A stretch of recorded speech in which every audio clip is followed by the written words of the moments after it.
Blog Talk Radio. Welcome to The Nonprofit Coach with Ted Hart, the most listened to radio show in the nonprofit sector, dedicated to helping your charity succeed. It's no secret that combining online and offline techniques is the key to fundraising success, and practical nonprofit management advice is what you need. The Nonprofit Coach with Ted Hart is the perfect landing point to learn from experts around the world who provide advice you can use. Ted Hart is without a doubt one of the foremost nonprofit thought leaders. Also a successful author, his books range from successful online fundraising to expert nonprofit management. Guests on the Nonprofit Coach are leaders in their field who share their insider tips and trade secrets in a conversational style both the experienced and novice will benefit from. Ted lectures around the world, but now he's here for you. From the latest in charity news, technology, fundraising, and social networking, Ted and his guests help you and your organization move to greater levels of efficiency and fundraising success. This is a live call-in show. Add your voice by calling 347-324-3080. After the show, you can find all our podcasts at tedhart.com. Click on Radio. Don't forget to dial 347-324-3080. Now, welcome the host of the Nonprofit Coach, Ted Hart. And welcome to this latest edition of the Nonprofit Coach. Thank you so much for joining us today. As the announcer mentioned, you can call in and speak to our guest today at 347-324-3080. You can also ask us questions over in the chat room. I see some folks over in the chat room, so feel free to ask your questions there. You can also email me today at tedhart@tedhart.com. This is just a great opportunity for me to thank all of our listeners, tens of thousands of listeners over the years who have joined us here on the Nonprofit Coach and listened to our iPod and iPad-friendly podcasts. Over 6 years. We are now today celebrating our 6th anniversary. We have a lot of our great guests who have decided to call in, many of them on the switchboard right now just to wish us well, and more importantly to hear what their best reminiscences are about the Nonprofit Coach and the changes over the last 6 years in the nonprofit sector. That's going to be our topic today. Happy 6th anniversary, everyone, and we'll be right over to page 2.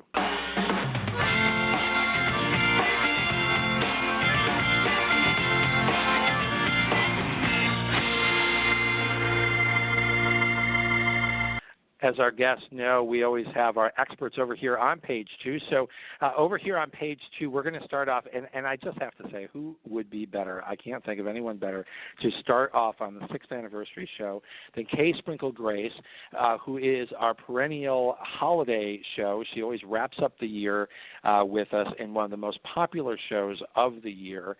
Welcome, and thank you for joining us here on our 6th anniversary, Sprinkel Grace. Well, thank you for inviting me, Ted, and congratulations. This is an amazing service to the sector, as you know. And to really focus on the last 6 years, probably there have never been 6 years of greater change in the sector.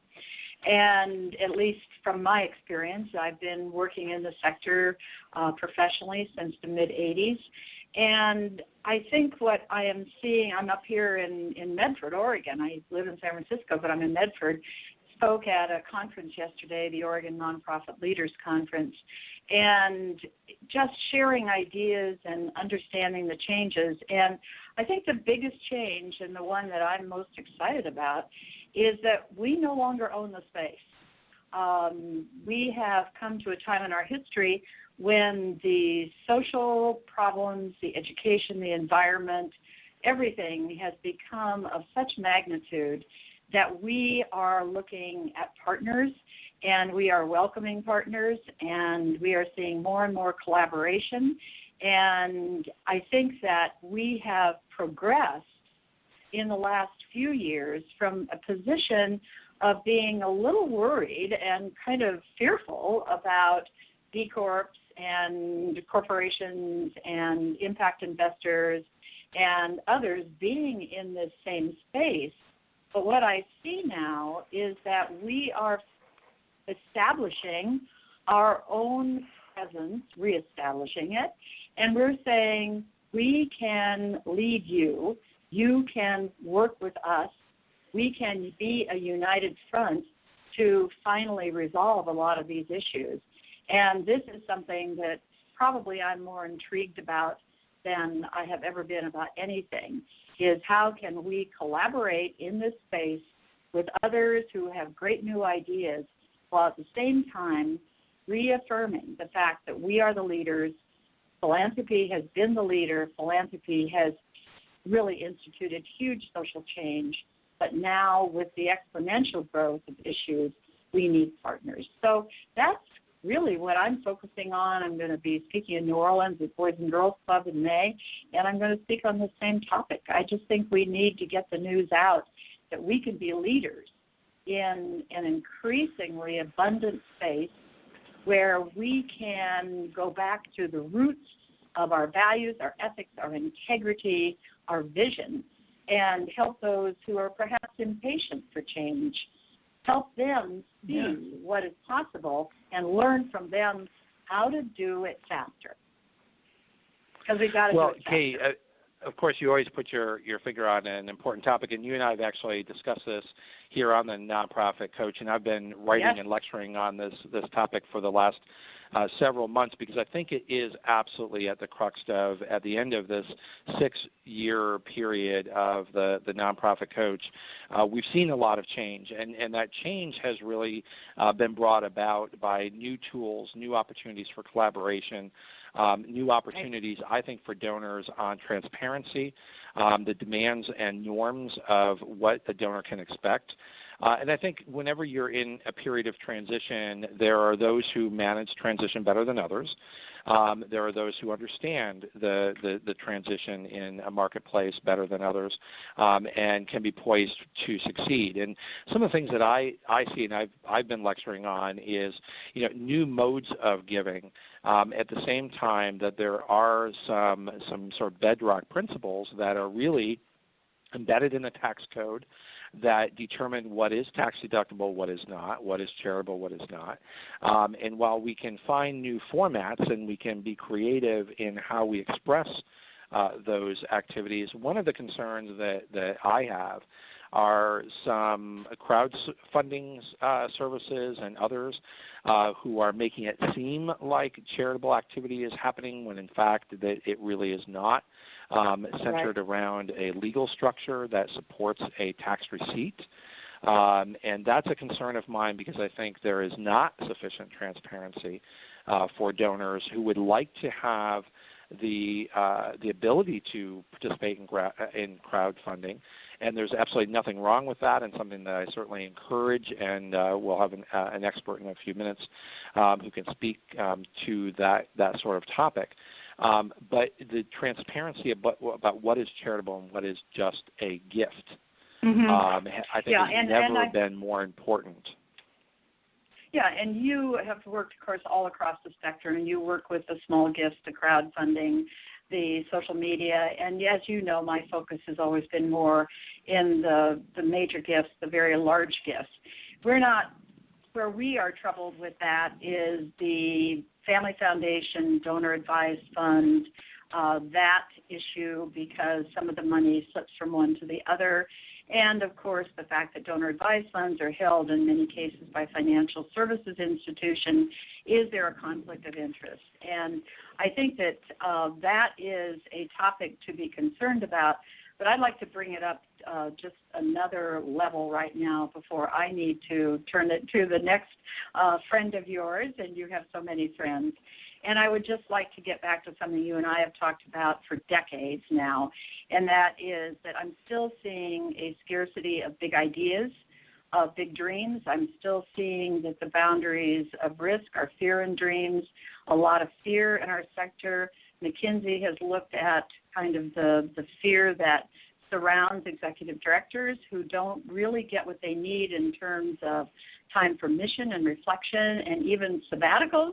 and time to dream big. And I have had experiences of my own where I see boards just being very, very narrow in terms of the risk that you can take, even when the opportunity is huge and the success is all but proven, barring natural or economic disaster.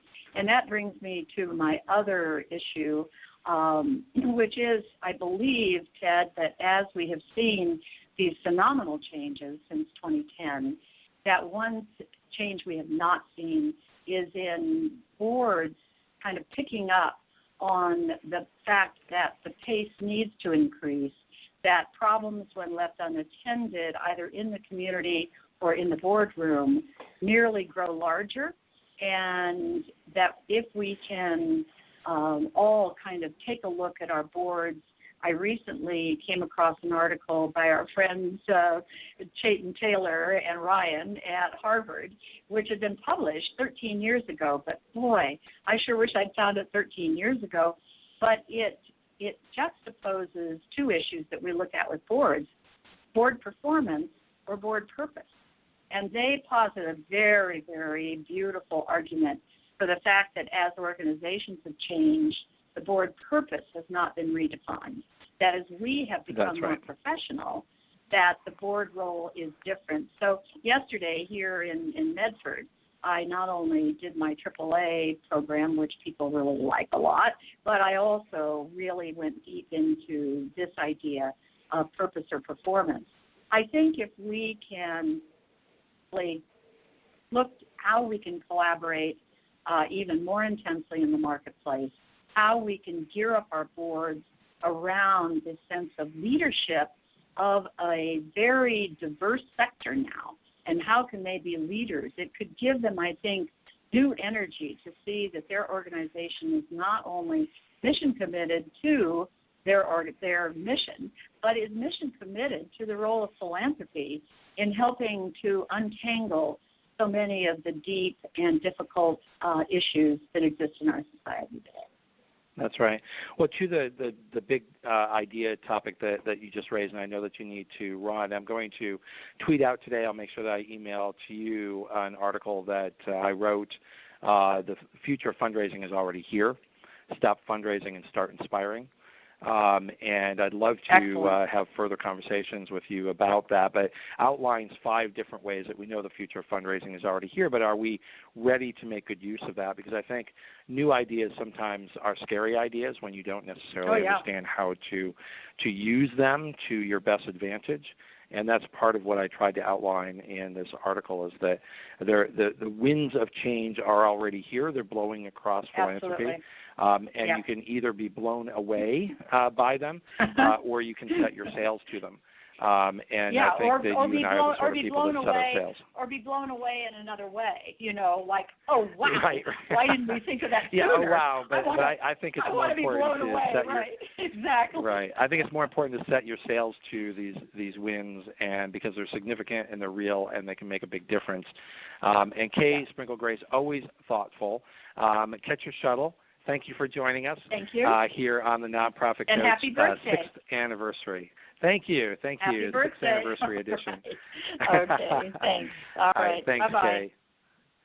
Next up here on the Nonprofit Coach is another dear friend here of the Nonprofit Coach. Actually, the first guest we ever had on the Nonprofit Coach 6 years ago, if you can believe it. Mark Sutton, welcome back here to the Nonprofit Coach. Hey, Ted, thanks so much for having me back on, and congratulations and happy anniversary. 6 years, just incredible. So look back 6 years, maybe look forward 6 years. What have you seen and what do you see? Looking back, so I think I got started, I met you fairly early on in this space in 2003. And I would agree with something that Kay mentioned a few minutes ago, where there's been just incredible change over the past 6 years. And as I look ahead, I think we're poised for even more radical change. Again, it's towards, how do you enable some of the big ideas? Some of the things I see is a lot of the technology, and really kind of where I come from and things with my position at FrontStream and in the past at First Giving and Artez, has been providing technology to help enable some of big ideas and the big thinking. I see, a hard drive towards more technology that is used by the fundraiser, by the practitioner. It's there's a lot of technology that is still for the technologists, the IT department, but I think more and more so, and you mentioned crowdfunding. There are tools for so many more different approaches that it is trying to make sense of all the different possibilities out there, understand which are the right approaches for your organization. It is also, having kind of the courage to try things as well. And you see some of the things that technology has enabled, some just incredible successes. The Ice Bucket Challenge a few years ago. It was one of those things that was possible because technology existed in the way people connect. What are the other types of things, not necessarily on that scale, but for each organization, what are the things that you can do with technology that will really move the needle for your organization, even around a campaign or a program? Talk to me a little bit about what you're seeing beyond crowdfunding in terms of the significant markers for the last 6 years. I'm seeing a coming together of a variety of technology in terms of the way they work together. Over the last 6 years, or I say, if you looked at the landscape 6 years ago, you would see loads and loads, an increasingly large number of technology and tool providers for nonprofits. Now, I think the challenge is it's not just having the tools; it's how do these tools work together to enable something different. And it can be a chore in and of itself to get these things working together. I think the degree to which technology can work together in a smart fashion is really going to become essential. So it's not just in terms of making sure that the efforts are coordinated and that the reporting and the information is available in a consistent format in one place, but it's really how these things work together to anticipate and to help the administrator rather than overwhelm the administrator. So I think that it's bringing the technology and the tools available in a way that really makes it simpler and have it make sense in a very smart fashion from an integration perspective and the way tools work together. Absolutely. And Kay mentioned something sort of in passing we didn't get a chance to spend a lot of time on, but she and I have discussed it in the past, and that's this notion that nonprofit organizations are sort of no longer at the heart of philanthropy, that it's much more broad, and that the donor has really, in a lot of ways because of the Internet, is sort of self-directing their philanthropy in a way that perhaps in the past they would rely on a charity or two to sort of be the centerpiece of their own philanthropy. Agree with that? Don't agree with that? What are you seeing regarding that kind of direction? No, I absolutely agree with that. I think like so many things, technology is, I don't want to say quite disintermediating, but it could feel that way from the nonprofits. And I've spoken to many executive directors and director of developments who sort of feel that way, where there is a loss of control. And you look at some of the tools that Facebook has just announced that I think will be something that not only nonprofits can use, but it's also individuals can use. And I think that can either feel a little bit scary or it can also be extremely beneficial. I think that you touched on something earlier, which is as all this goes on, I think the net is positive of this, Ted, but I think that there are some downsides. The transparency is a very important issue. It's one that we focus a lot on. I think as you look at some of the crowdfunding platforms and the amazing good that are being done, you also hear the stories where the transparency isn't necessarily there. It sort of blurs the line between kind of nonprofit and causes in general, where it could potentially not be a nonprofit organization. And I think that's where it becomes not quite as crystal clear, and where it does feel as though there's a loss of control. Right, exactly. And how much of a concern should that be, or is that just a notion of that's change? That's what change looks like. I guess I think I think it is what change starts to look like. And I think back, I don't know if this is a reasonable analogy, but I remember back to where content about an organization, any organization, used to be controlled and published by that organization. And then as you saw blogs pop up and review sites, all of a sudden the ability for people to say things about a brand left the control of the organization, and it was very scary. And I think after a number of years, we see that there are negatives, but I think overall net positives. I think it will be the same thing with some of the crowdfunding, where I think it can definitely feel scary. I think we'll absolutely see cases that help us understand how we need to either regulate or be very transparent or cautious in some cases. But I think that the democratization of tools like that will be a net positive. Well, one of the, Mark, if you can hang on with us a little bit, one of those tools that has really helped in the democratization of philanthropy is certainly Guidestar. And Jackie Enterline is here, the Media and Outreach Manager. Jackie, thank you so much for joining us here on the Nonprofit Coach, our 6th anniversary show. Hard to believe, but Guidestar has been here from the very beginning, and you know of our support here on the Nonprofit Coach for Guidestar. So welcome to our little celebration today. Thank you, and congratulations. It's a very exciting time. So maybe we could pick up the discussion that Mark just started. Mark is still with us. About the democratization of philanthropy and how has philanthropy changed over the last 6 years, and maybe get out your crystal ball a little bit in terms of what does the future, maybe the next 6 years, look like? Will we recognize philanthropy 6 years from now? Of course. So it's a very exciting time over here. As I'm sure Mark mentioned, things are definitely changing. Not sure if he mentioned over here at Guidestar, one of the biggest things we're actually rolling out in the next month or so is the launch of our platinum level. And so that's a way for nonprofits to report on their progress and results through quantitative metrics. So this is kind of, in our minds, the natural next step, of course, to the overhead myth. So moving beyond using overhead ratios as a way to measure nonprofits. So I think this will definitely, in the future, change the way donors and foundations evaluate nonprofits. How do you think that donors should properly evaluate nonprofits? We have over 1.5 million here in the United States. While there are a lot of similarities, there are also a lot of differences when you're talking about nonprofits that are not in business to make a profit, but to do community good. Mm-hmm. So what we always say is make sure you not only give with your heart, but you give with your head. So not only if someone's wanting you to donate to an animal shelter off the street and there's cute puppies, of course you're going to want to donate.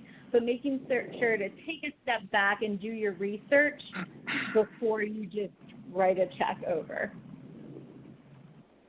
Well, certainly that's always good advice, right? Is to sort of know who you're giving your money to and understand a little bit about what are they going to do with that money, and I think that's where you're saying don't just give from the heart, but also give from the head. But the heart has traditionally driven a lot of philanthropy because there are a lot of needs, and philanthropy is often called upon to fill those needs. Are we taking the heart out of philanthropy? No, definitely not. It's just if you have an organization or a cause that is near and dear to your heart, you want to make sure you are looking for the best one. So whether that's a local organization or a national one, just make sure you're doing your research. Talk to me a little bit about the change of Guidestar over the last 6 years. Certainly the Nonprofit Coach has sought to sort of chronicle the issues and the topics and to provide training to charities for 6 years. But Guidestar has certainly changed quite a bit in its position in the marketplace. How does that equate to the change in philanthropy? So I think it just shows that more and more people are doing their research. They're wanting to know what they are getting into both financially and other nonprofits. They like to see similar organizations and how they are benchmarking their progress. So it's not only Guidestar has increasingly provided more and more tools in this area. Yes, absolutely. And for the first time since I believe it was 2009, we redesigned our nonprofit profiles and were kind of readjusted and literally put the qualitative results up front. So that's the information that most organizations are reporting on, and it leads into the rest of the profiles. It does seem when you look at the new layout that it is a little bit more modern. It seems to be following the trend of maybe a little bit more sort of an infographic serving up of data from the 990. Would that be a fair review? Yes, definitely. And we wanted to package it in a way that is easy for anyone who is coming onto the site to review an organization and just understand.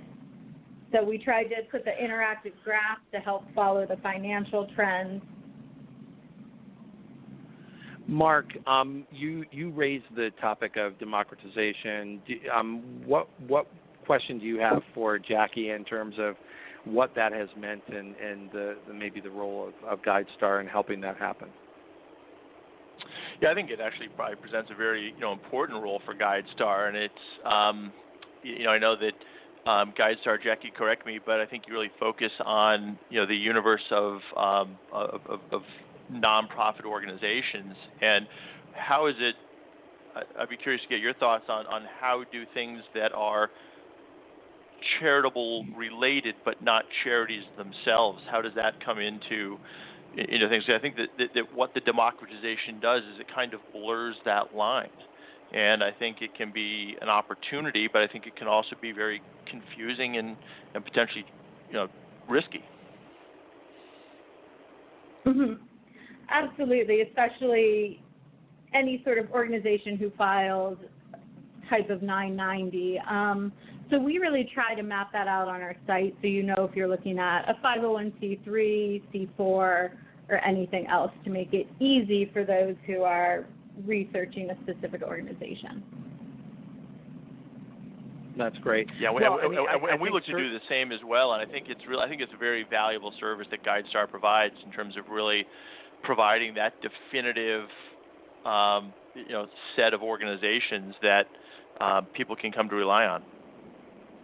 Yes. And I'm glad you brought that up in terms of people growing to rely on, because to be a little bit provocative here, I just want to ask maybe the two of you to think about this topic, and that is, Guidestar has become so much a part, at least in my view, and certainly the view of the Nonprofit Coach Show, part of the fabric of good philanthropy, and for many of the reasons that Jackie just put on the table in terms of what has Guidestar brought to the donor and brought for charities, because I think Guidestar, we focus on the data that's available for donors to be thoughtful, both with their mind and with their heart and their soul.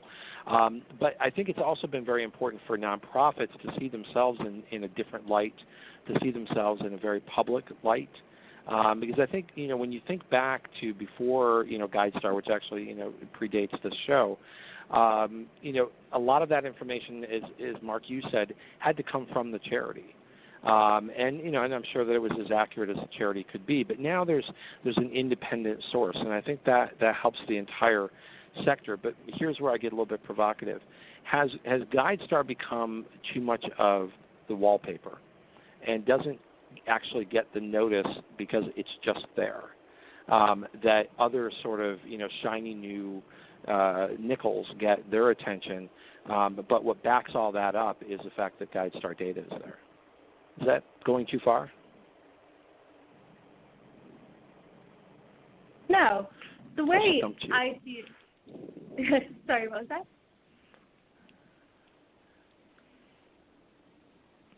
No, go ahead. I said I stumped you. But if I didn't, go ahead. No. So Guidestar starts out by using 990 information. And as you are probably well aware, the 990 does not tell a full story. So that's why we really encourage nonprofits to sign on, claim their profile, and they can update it through our bronze, silver, gold, and now platinum levels. So all of those are helping tell the complete story. So there's 990 IRS data and nonprofit information combined. So I think it helps make it a more all-encompassing source, and it's completely unbiased. Yeah, and I think that's very important. And as you know, we consider Guidestar to be one of the 6 pillars of success for nonprofits online. But my question, and Mark, maybe for you to think about this is, does it get enough attention in that it's not the shiny new nickel? In that it's become part of the drapery and the wallpaper, and maybe it's time to put more attention on this independent information and the data that can be found there, rather than just the new gee whiz technology. Yeah, I almost feel like Guidestar in some ways becomes kind of an operating system for philanthropy in some ways, where as philanthropy does expand beyond the well-defined borders of nonprofit organizations from the IRS.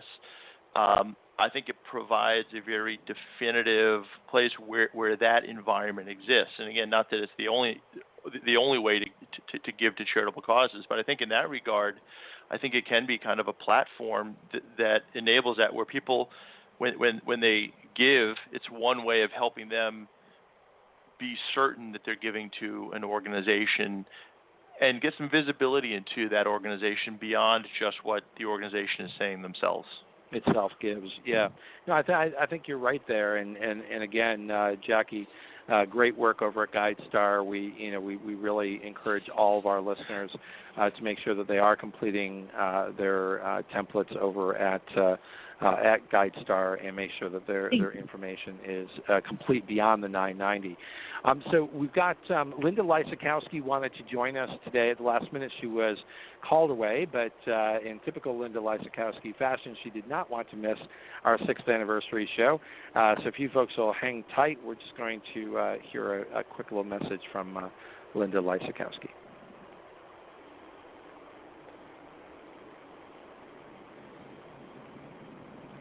Hi, Ted. It's Linda Lysakowski.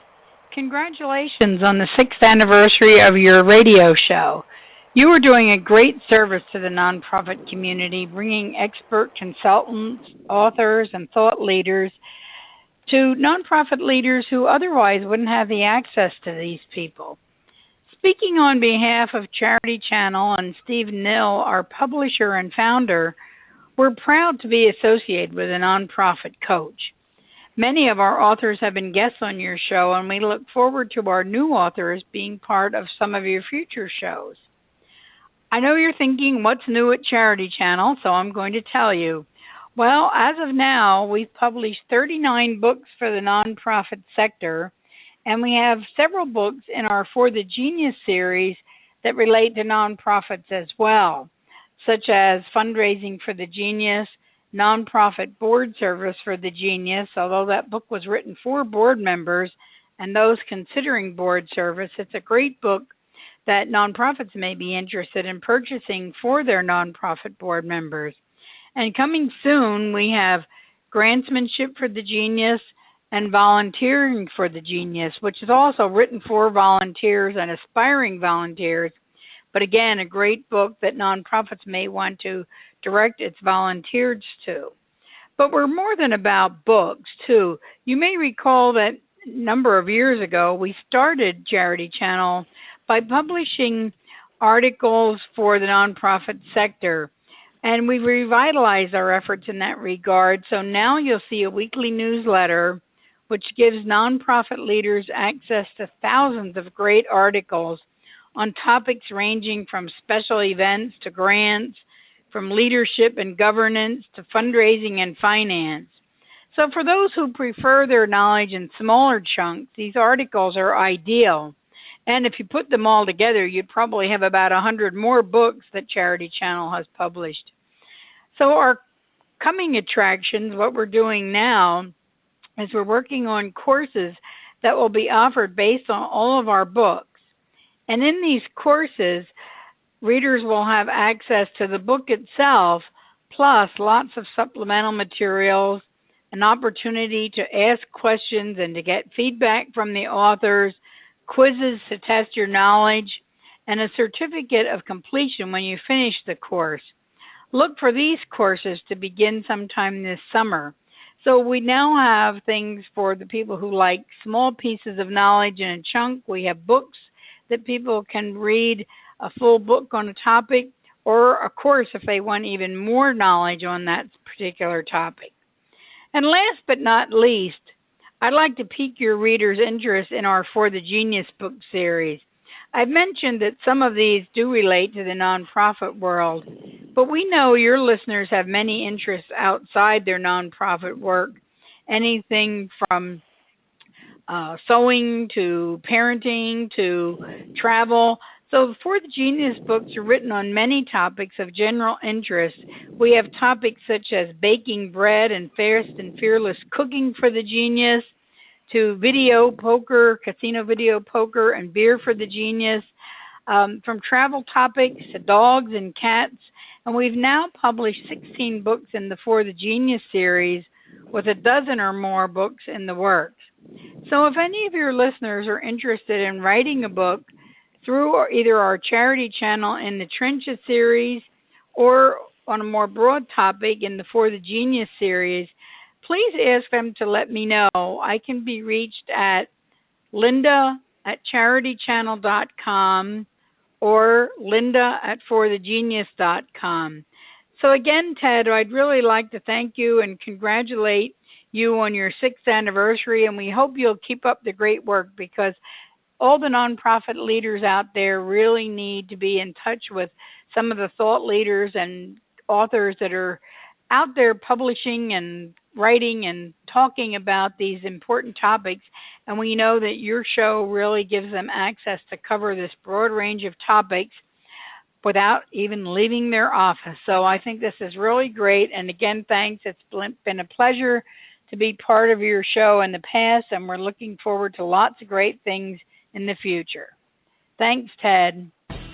Remember, our podcasts and archives are always available 24 hours a day at tedhart.com. Click on radio links. If you're listening live today, the phone lines are open. Call in and ask a question by dialing 347-324-3080. Now, back to the Nonprofit Coach with Ted Hart. And we're back here live on our 6th anniversary show. And our next guest here is no stranger to the Nonprofit Coach and has been as strong of a supporter of the Nonprofit Coach as the Nonprofit Coach has been of CFRE International. Welcome back, Eva Aldridge. Hi, Ted, and congratulations on your 6th anniversary with the Nonprofit Coach. Well, thank you so much. We've had so many wonderful guests already today helping us celebrate. And just as a general topic, we've sort of been taking a look back at how philanthropy and the nonprofit sector has changed in the last 6 years, and then taking out our crystal ball and taking a look at what the next 6 years might have in store. What does Eva Aldridge say about that? Well, from the perspective of CFRE International, I think if you take a look 6 years back, there was a stronger sense than there is today of fundraising being more of a regional pursuit, if you will, rather than a global profession.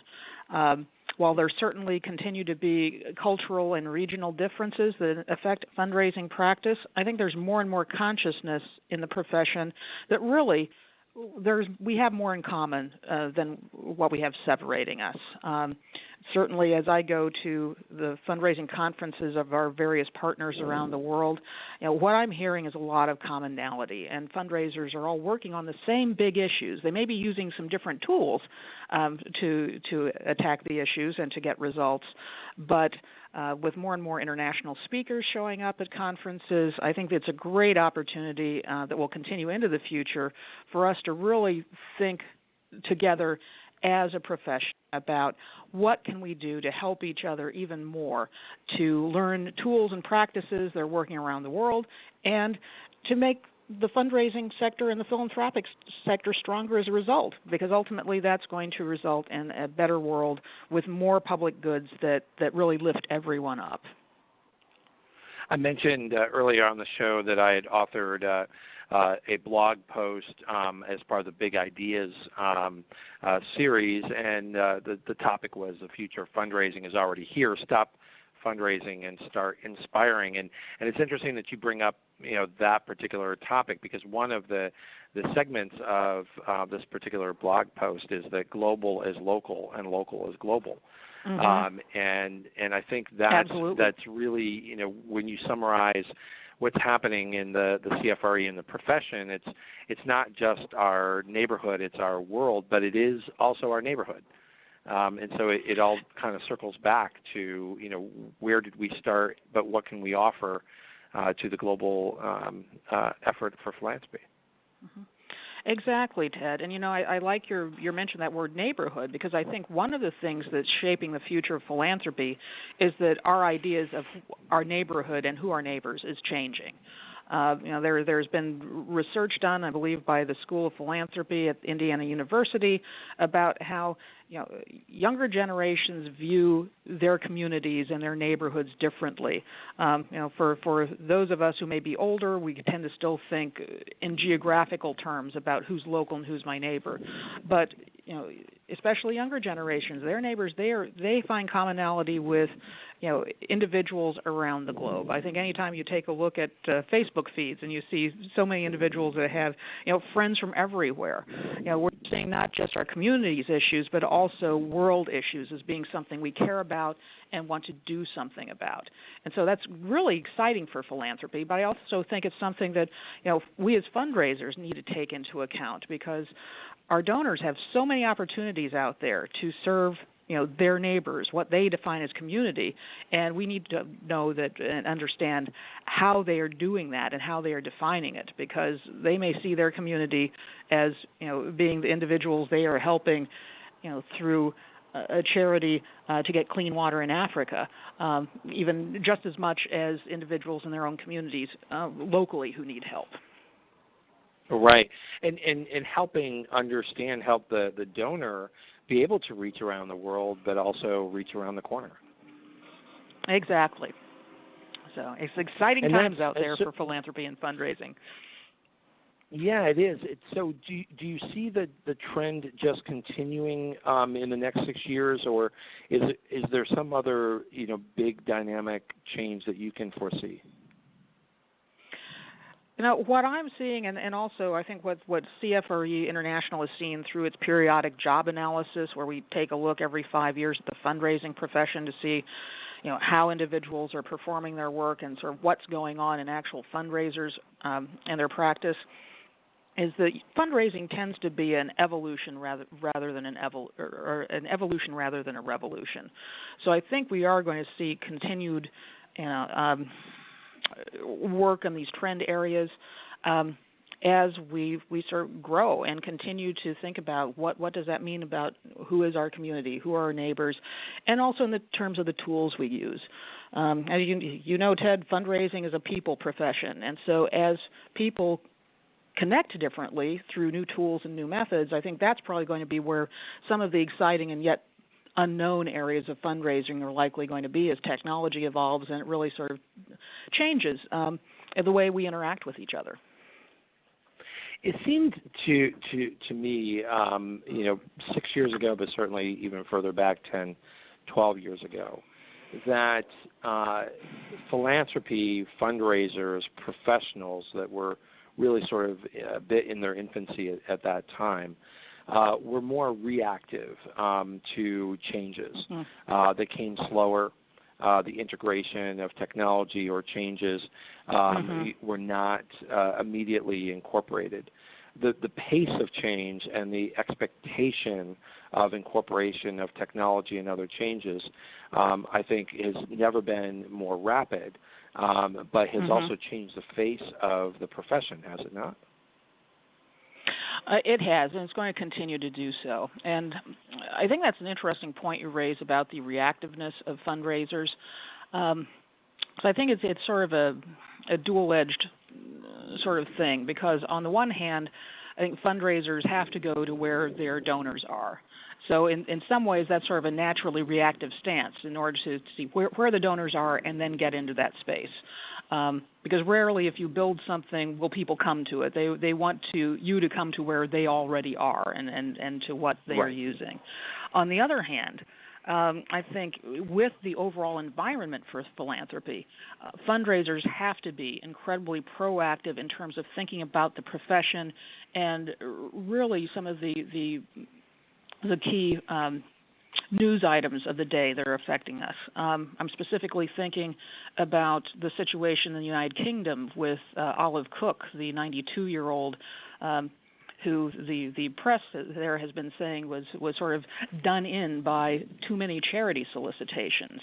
But the real need for the profession to be able to react and help the public understand what we are doing, because even though I think there's a lot of groundswell in understanding about philanthropy and fundraising, we still are not necessarily a universally understood profession. And so there's always going to be that need, I think, for us to think about public perception, be educators as well as fundraisers, and be very proactive in informing people about what it is fundraising does, and that without fundraising, we are not going to have the resources, as a society, to make the social change that we need to make. Exactly. I want to ask you if you can hang on with us for just a little bit longer, because I do want to bring our next guest in. I'm always mindful of the time here, and I want to welcome Rob Mitchell from the Atlas of Giving back here to the Nonprofit Coach. Rob, I want to thank you so much for joining us here on our 6th anniversary show, and Eva Aldridge is here from CFRE, so welcome. Thank you, Ted. Happy 6th anniversary. I hope you're going to have a big piece of cake. And I'm going to ask you what my father-in-law asked me on my 6th anniversary, which is, are you going to have the 7th year itch? What will happen? Yeah, so will we have any big changes in our 7th year? Well, it's a good question. Do you think there should be some big changes on the Nonprofit Coach? No, I think you're doing a terrific job. And just to give you an idea, there's been a whole lot that has happened in the last 6 years. First of all, according to the Atlas of Giving, in 2010, $321.96 billion was given total in the United States. And then in this last year, 2015, we finished with $477.55 billion. So that is a tremendous increase coming out of the recession, and the Ted Hart radio show has been covering that increase and what has been causing that increase all 6 years. So we've gone from a place where we've had what most people think of as 2% of GDP in terms of charitable giving, to a place that the Atlas of Giving believes is 3.5% of GDP. We've also had as many as 500,000 new nonprofits added over the last 6 years, and your show is providing a vital service. I think I've listened to all the speakers, and I'm a bit of a contrarian, as you know. And so I agree with a lot, and there are a couple of things I would take issue with, but I think partnerships. I think we can look forward in the 7th year and beyond to charities beginning to merge. I think the new millennial generation is calling for more accountability on mission, which is why I liked what Jackie at Guidestar said, that it's not about cost per dollar raised. It's about how well you're performing your mission. And that should be the ultimate measure. And the demand for that kind of transparency has never been greater.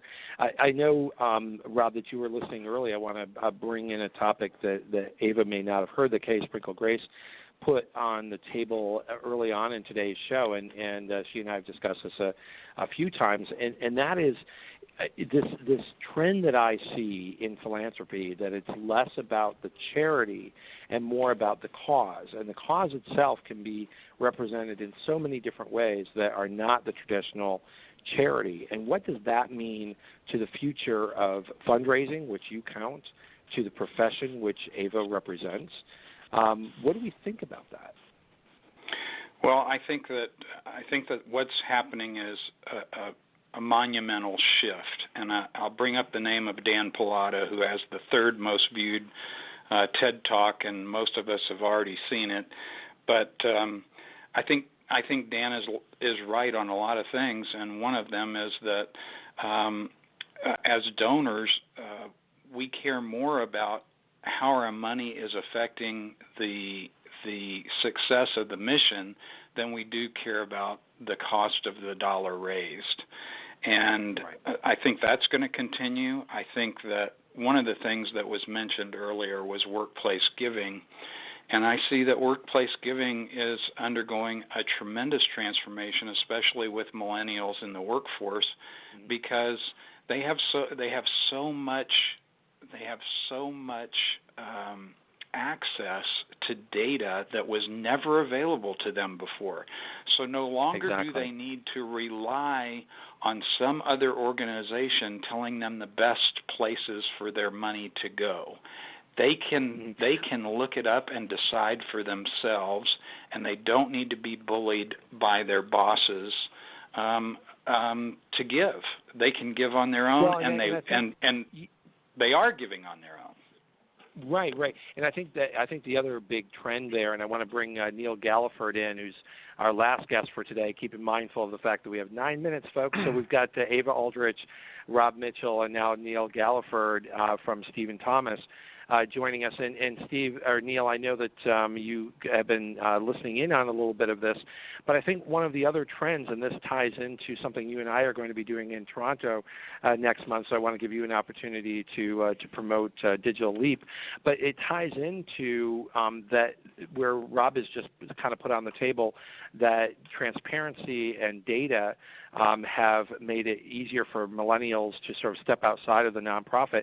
So has the digital media and social media given them the opportunity to connect with other people who care about a cause, whereas in the past, prior to these tools being available, if you wanted to find people who cared about things that you cared about, you probably would go to a nonprofit that other people were supporting around a particular topic.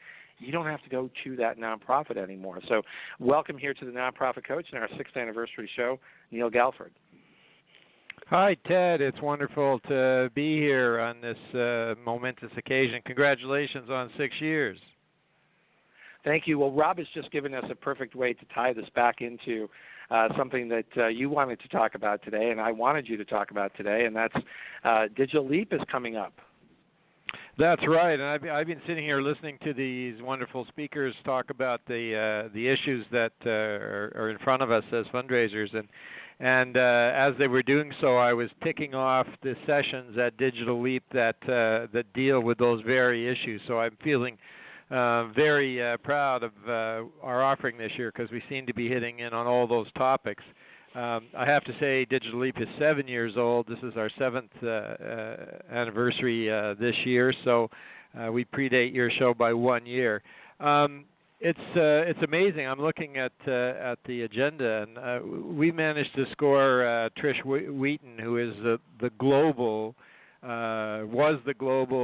marketing officer for Young and Rubicam, and is now heading their sustainability offering around the world. And she's talking about something she calls Generation World, which is exactly what one of your speakers was talking about, how young people are socially conscious and they think of their community as being so much bigger than just, who's down the street and who their close friends are.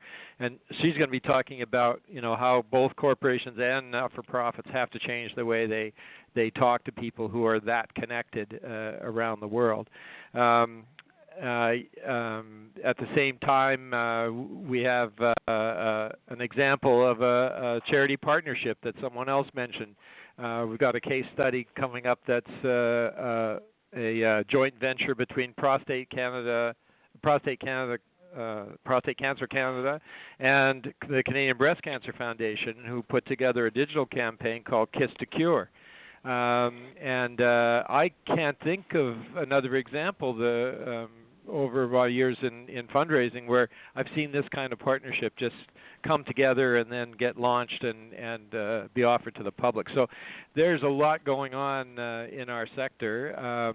The rise of mobile, I didn't hear everything that everybody said, but it seems to me mobile communications has changed everything about the way we operate, because people aren't sitting in their living rooms reading about charities anymore. They're actually interacting wherever they are. The ubiquity of mobile means that we need to be there talking to them in the channels that they want to talk to us. So it's very exciting. I'm looking forward to seeing you in a couple of weeks, Ted.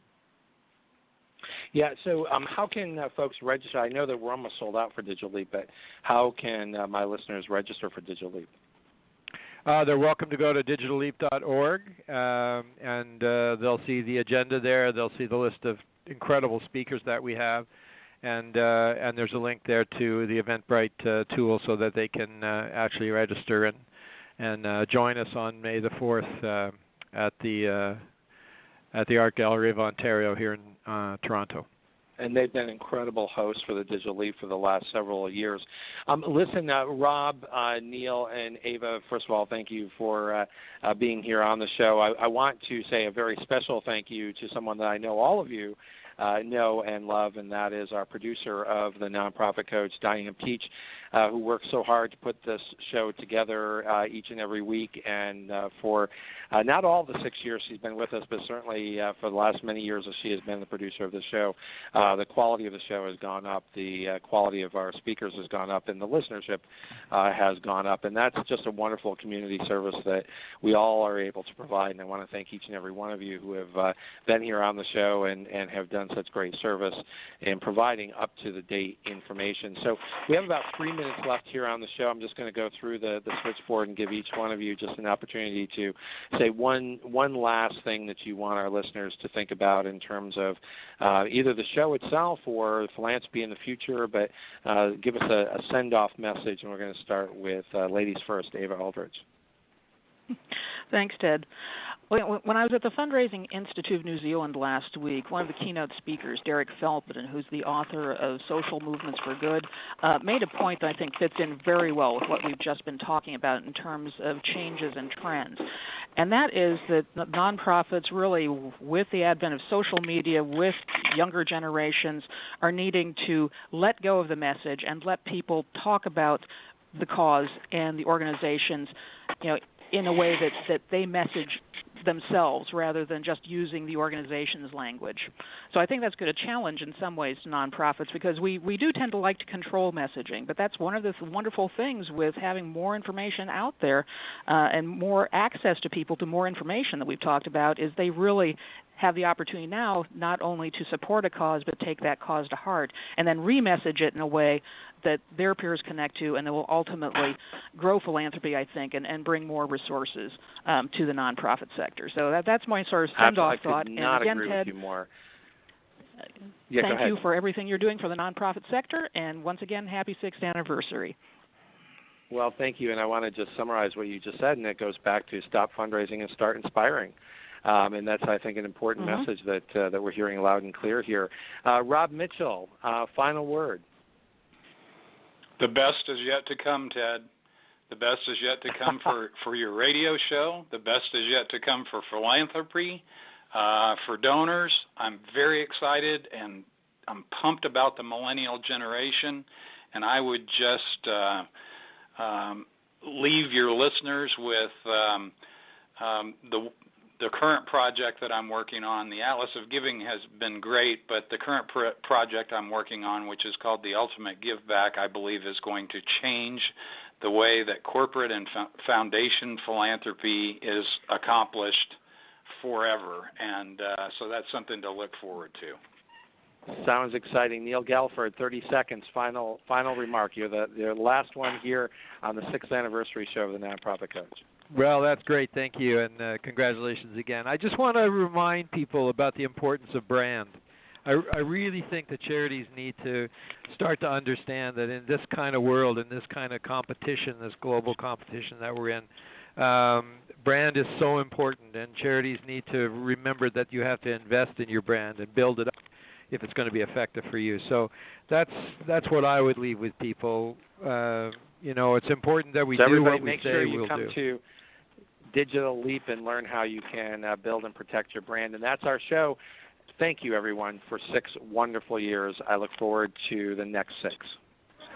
You've been listening to the Nonprofit Coach Radio Show with Ted Hart.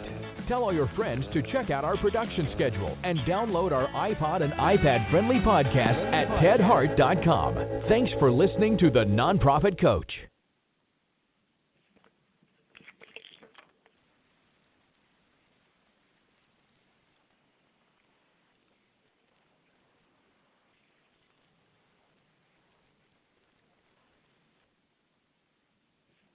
When it comes to cleaning your house, who doesn't wish un galán with a trust fund swept in and passed the mop to your evil stepmom like in the telenovelas? Hola, it's Chiquis here, and although life isn't always like in the soap operas, Fabuloso does bring a clean that's always over the top. Get your home dramatically clean anytime you like, without any evil mama drama. Just long-lasting lavender freshness. That's Fabuloso, taking the drama out of any mess. Fabuloso's 2x concentrated formula provides 2 times more active ingredients versus non-concentrated Fabuloso Original. Use as directed. Hey, it's Ryan Seacrest. Life comes at you fast, which is why it's important to find some time to relax. A little you time. Enter Chumba Casino. With no download required, you can jump on anytime, anywhere for the chance to redeem some serious prizes. So treat yourself with Chumba Casino and play over 100 online casino-style games, all for free. Go to ChumbaCasino.com to collect your free welcome bonus. Sponsored by Chumba Casino. No purchase necessary. VGW Group. Void where prohibited by law. 18 plus terms and conditions apply.